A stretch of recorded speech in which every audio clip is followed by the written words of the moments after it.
Welcome back, ladies and gentlemen. Third period action live from the cradle of American hockey in Concord, New Hampshire, specifically on the campus of St. Paul's School, where the hometown Pelicans lead BB&N 5-1. Mike Sallett has 2 goals. Cooper Flint, John Sacklad, and James Orn, 22, 27, and 24, have the others. And the Big Red lead by 4 here as we begin this third period of play. A little bit late to the party. We're Simpson and Sweet, but now we are underway as St. Paul's is gaining from left to right. Here to start this third, and BB&N from right to left. BB&N got their goal on a power play with Riley Drew in the box at the end of that second period. Big one-timer there by Shane Talley on the left dot. That got it to 5-1 when it was 5-0. Here's Julian Meadows stopping and then finding Harrison Sweet. D to D. McElhinney leads him with a shot. Trickles to Simpson, who got a backhander on goal. It was stopped by Day. And now Beals will try to clear, but coming over there were both McElhinney and Sweet to hold the line.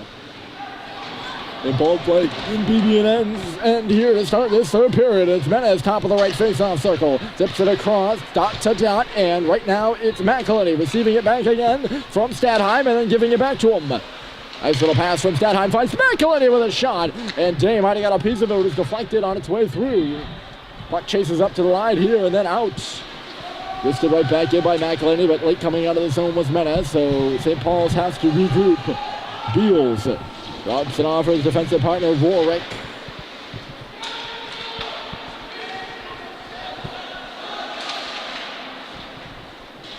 Lucky neutral territory, actually through neutral territory here in the play. Wheeling back with it is Dumas. Across, that's Russell, back off the back leg of Ty Green on the red line. Dipped in there by the goal scorer, that would be Tadia. Down to 16-22, 2 point in this one. BB&N still looking for their first win of the year. They're 0-8-1 so far. They only won 4 games last season, too. Their one tie was a 3-3 tie to Berwick. Shot so far in the game, by the way, in case you're curious, I was talking about how goaltender John Day has been good for BB&N, and that's not often as a goalie good with 5 goals on the board, but let's consider the fact he's had to make 37 stops so far in this one. 42 shots launched on net by St. Paul's through 2 periods, and we still have now 16 minutes to play. I would say 18. Here's Ty Green at the face-off circle, trying to play it in front for Sacklad. Instead, it's off the boards for Cooper Flint. Dumas from Russell. Pass goes onto the stick of a BB&N player. Instead, it's Dumas now over to Flint, trying to cut in. Cooper Flint around the goal with the tuck, and he just couldn't get the extra inch to knock it home. I don't know if the BB&N player got over there or what. No, it's Sacklad from the middle with a drive. 2 guys that are looking for their second of the game. And Day turns aside, Sacklad there. It's Dumas now with a wrister through traffic. Gets blocked up, and quickly on the puck in the corner is Bryson Russell, who's pinching in. Russell taken down, and Donovan will get it up. Door open for BB&N right now. They are changing in their own end still.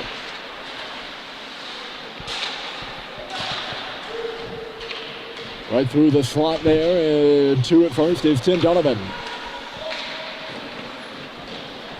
Reed plays it, Sacklad had it trickle away from him onto the stick instead of Corriere, who bangs it off the wall, but not out. Sacklad in the middle of the ice, trying to step around a man, but he could not get enough either on the puck or on the shot or whatever, really. He didn't get enough on it. Comes to him again, spinning around, and a stop is made by Day, who was ready for it, and kicked out the leg.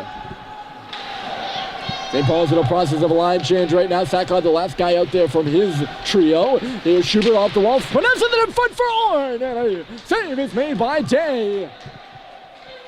That puck only barely made it through after Schubert made a nice turn move on the wall. He was really looking for James Orn in front of the net, and it just bounced up and eventually found it to him. Found its way to him. Let's use proper wording here. A little sporadic with my sentences, as always. Long-time viewers will know that. Words get jumbled. It's a bit like Scrabble out of my mouth sometimes. That might have been a very bad analogy. Nonetheless, the Pikes a 2-on-2 battle in the corner. It comes towards the middle. Schubert couldn't get his stick free. It was all tied up by Chris Chen. A good defensive play. He's on the Pike now in neutral territory. That would be Schubert, of course, not Chen.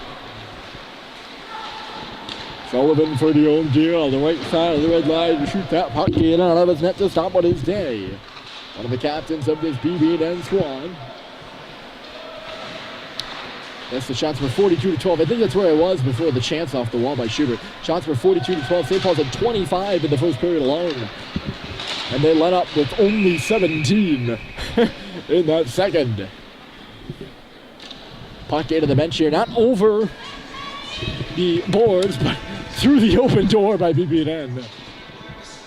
They're playing their last period of 6 periods in 2 days. If you want to figure that out, I won't leave it to you. Fancy way of me saying they're playing their final period of a back-to-back. They lost to St. Sebastian 6-1, trailing 5-1 here against St. Paul's. Just a rough Tuesday-Wednesday pair for the Knights right now. Here's Menez all the way around. In front for Simpson! It'll stop by Day. I think John Day was just in the right place at the right time to make that save. And I'm not trying to take anything away from him, but he didn't even seem to notice that puck went off his lower arm. And up into the netting. That's why we have this face-off off to the right, and leading in for it is Tadia. He lost it to Stadheim, and here's Simpson. Rink corralling with a shot. He scores.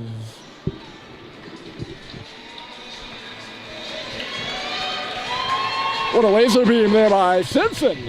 Off the face-off, and St. Paul's makes it 6-1.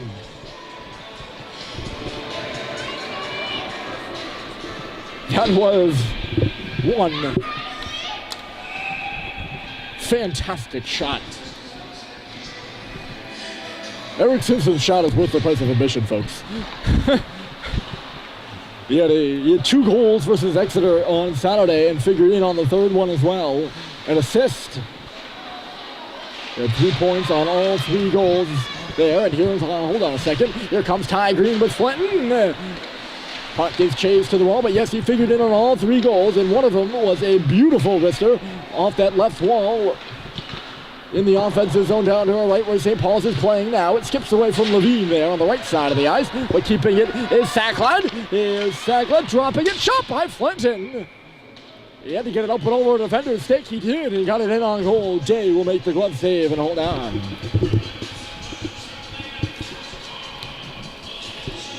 Face-off coming to the right. Eric Simpson continuing his goal streak. He's got 4 goals over 3 games. And now has his 5th in 4 games. So 4-game goal streak now going for Simpson. This is also now with that goal, and I think he might have had an assist earlier, but hold on. This could be a break coming up in the hand is Serpa. Levine is getting back. He checks in. Serpa still knocking this puck to the goal. But a good play by Levine to come back. Rather aggressive by Levine. Of course, he's got to be aggressive, but interestingly played there on the breakaway. I thought with a long lunging stick slash, he narrowly avoided taking a penalty there. Some refs would call that slashing. I think he more got the arm in there, which might have been to his benefit. This puck is zipped far out of the reach of Mike Stoddard, but no icing on the play, and Day will come out and play it. Right on the stick of Stoddard. He'll chip it in for Menez. Stoddard goes to the front of the net. Menez rather, goes to Dumas. That shot along the ice goes off the outside of the net. A little bit of a clank there. Stoddard out there looking for the hat trick right now. He's got 2 goals thus far, and it's Dumas playing it for Russell. Knocked to the ice there by Quinn Serpa. Stoddard will play it on around, and that's Fitz Frechette. Frechette near side, and then it's Dumas across for Russell again. The shot through traffic and stopped by Day with the right pad. Rebound, and Menez is on it. It's Julian Menez. Little flippy play. I don't know what you call that. I think he passed it to himself. That'd be much more descriptive and professional than flippy play. Why not? The Menez flippy play.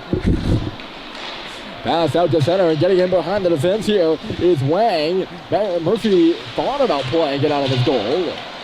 just out of his range there, shall we say.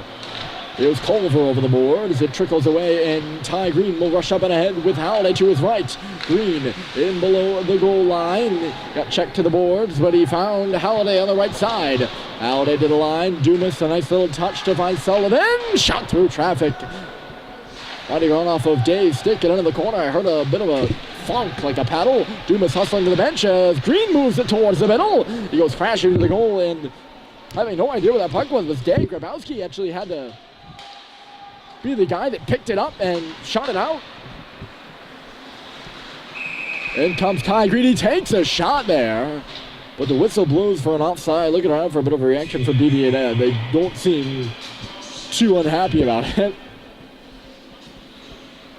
And I think Green's gonna, nope, never mind. Music shut off in the building, and the referee kind of looked like he was gesturing to the scores there, but I was wondering whether they were going to call a penalty against Ty for unsportsmanlike. But no penalties called, and instead they moved the face-off to the near side. There's Green's slapper. It'll go into the corner. Sullivan will play it off the boards, and he missed JT Halliday on the errant pass, it seemed. Two meanings of errant. Errant meaning it missed, and then errant meaning it got up in the air. The second definition I made up myself. It's in the air-ent. I don't know, I'm just being stupid at this point, I think. That's Sullivan passing it to nobody. It's Adonisio who profits from it, trying to zing one on across. The pass was a bit too slow, and it allowed John Deere and Holiday got in the way of it. There's a Jennifer Bowman over here on the near side. He had that pass harder, it might have snuck its way through, and created a good opportunity there for Pullman. Rather, it's St. Paul's who has it between the blue lines. Not anymore, as it comes in front of Jay, an odd hop. A Pelican hop for James Thorne, who backhanded off the boards. Schubert couldn't find it in his skates, now makes a bit of a move. Schubert for Pussy, in from the line is McElhaney to rip to wide. Comes off the glass, and McElhaney another whack. It's still loose between the hash marks, and BB&M will now find it and desperately shoot it all the way down the ice. This will be icing. That was a bit of a fake there from Bussy. I believe the defenders, Orn was right in the middle of the ice between the face-off circles.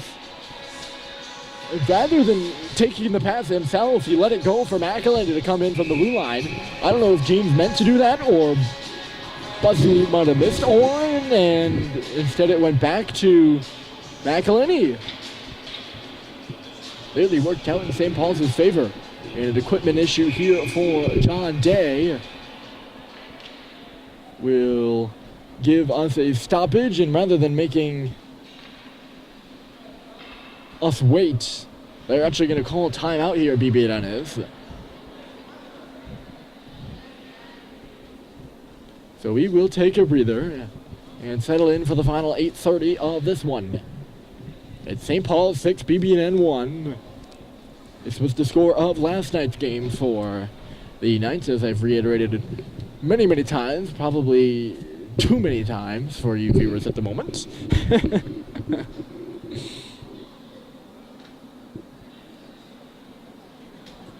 Simpson and Flinton were the only two players to come into this game with point streaks. Simpson, 4 goals, 4 assists for a total of 8 in the past 4 games previous.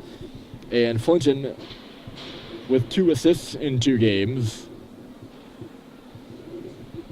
They both continue them. I don't know if Cooper had an assist tonight or Eric had an assist tonight. I'm not really good about the assists, but they both have scored goals.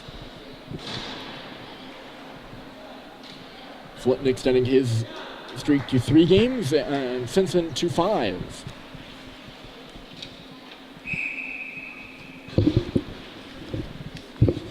That goal by Eric earlier in the period is his 10th of the season. And his 18th total point. 10 goals, 8 assists. To break it down even further for you, for St. Paul's leading scorer, Eric Simpson. There's Owen working the puck on the wall. CJ Beals had a whack at his ankles. Instead it's to the line where McElhaney will play it. Pinching in. It's sweet. He'll get a look here and get the shot where the rebound settles in front for Malcolm Bussy, who scores.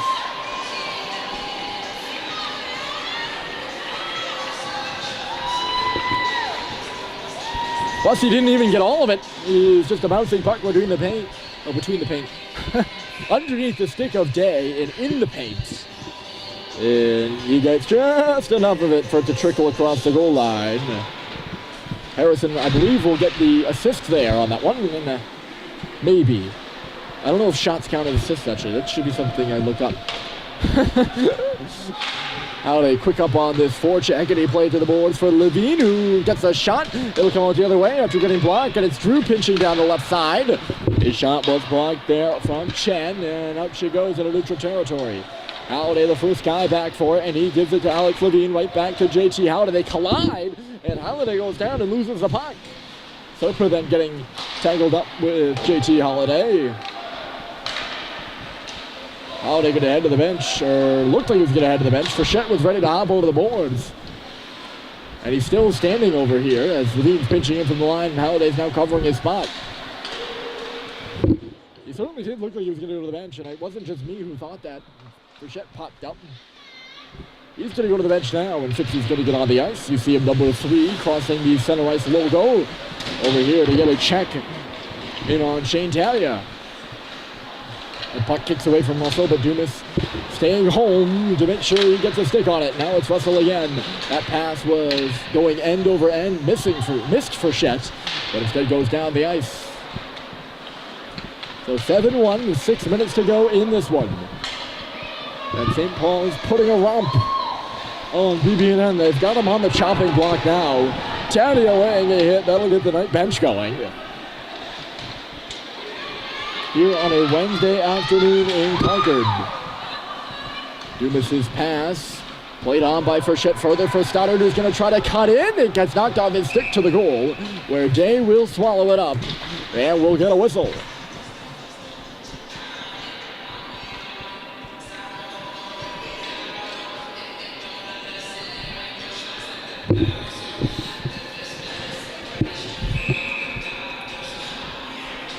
Faceoff comes to the left here of Day.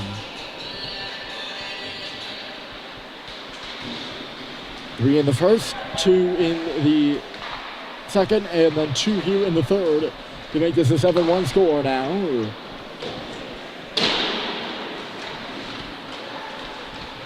Unfortunately for BB&N, you don't see them looking too shaken right now. And they've been on the other side of this score before. Which is, you know, I don't think anyone takes pleasure in seeing a team lose. I certainly don't. But this is not a out of the ordinary thing for BB&N. They've been here before. They were here many times last season. And they're a program in rebuild mode. Chris Nagy behind the bench, his first season, trying to do just that. Took over a team that has not done much last year, or did not do much last year, and so far is having it struggle this year, but a young team. Here's Schubert to the left side. Holiday was hustling down the middle. Now it's Cooper Flynn trying to get around a man on the boards. He's trying to get around the other number 22. That would be Thomas Scheft. Holiday avoiding the check. Now he gets busted into the boards. He's right back up, though. His face went right into the wall. Good to see that he's okay and making a turn on the boards as Holiday sends it right in front. Knocked towards the goal there from Macklin, who was coming in from the line. There's Stadheim. Off for Holiday again. Oh, he made a nice move and had Chen going face first into the boards. Into the glass, actually. Holiday all over the ice here. A good shift by number 19. And he will go to the bench exhausted as it comes towards the middle. Or sneaks out the back door, should we say. Stadheim had the pass. Oh, the pass from Sweet sneaking in. Calling for it with Frechette, but he got away from him. He was positioned off to that left post. Flinton now shooting. Rebounds there. It's in the paint. Stadheim and Flinton both going towards it. Day will cut across to his left to beat the two of them to the puck and get a stoppage.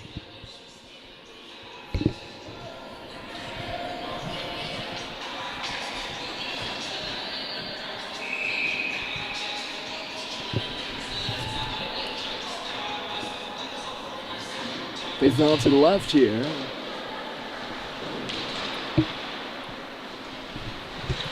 To go back to my point about BB&N being a young team, they have 7 freshmen on the roster and an 8th grader. Only 20 guys total, so that's 8. Almost 10 of their players. Nearly half, we'll put it that way. There's a shot in on Murphy! Getting the rebound loose was Corey Ellie, who was a senior. And he just could not knock it home. Here's Menez, right side with a wrister. That handcuffed Donovan, and he go off his skate, and he was limping around a little bit, trying to get the bees out of his boot. Trying to make a shot block there. Menez hit, I think it was Statheim earlier in the first period, up high with a shot, and Statheim was hobbled by it. Well, usually you're hobbled if it hits you low, so hurt. Say that. Drawing a penalty down low is for Shet. He goes down to the corner, and St. Paul's is going to the power play.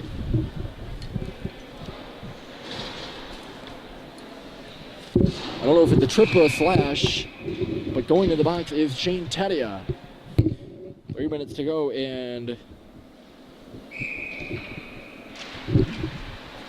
2 minutes to go, and 90 seconds of that will be power play time for the Big Red. I guess almost half of BB&N's team are first-year high schoolers, freshmen, and lower, which is remarkable. If you were to include the sophomores, you could say half their team is underclassmen. Deflecting that puck wide, going to the middle, good middle lane drive there from Culver. Sorry, 2 minutes. 2-minute power play. As I said, 90 seconds. I'm used to the youth hockey system. I do some youth hockey games and did some over the break. Also at Tabor, they had 90-second penalties. At Tabor Invitational over New Year's, in which St. Paul's participated in one. There were 15-minute periods and 90-second penalties, which is the Pee-wee. I don't know if public high school hockey, NHIAA, does the 90 seconds. I believe they do.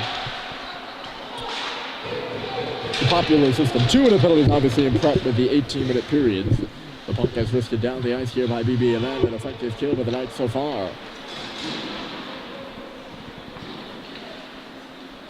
Bryson Russell gliding in that on that left side.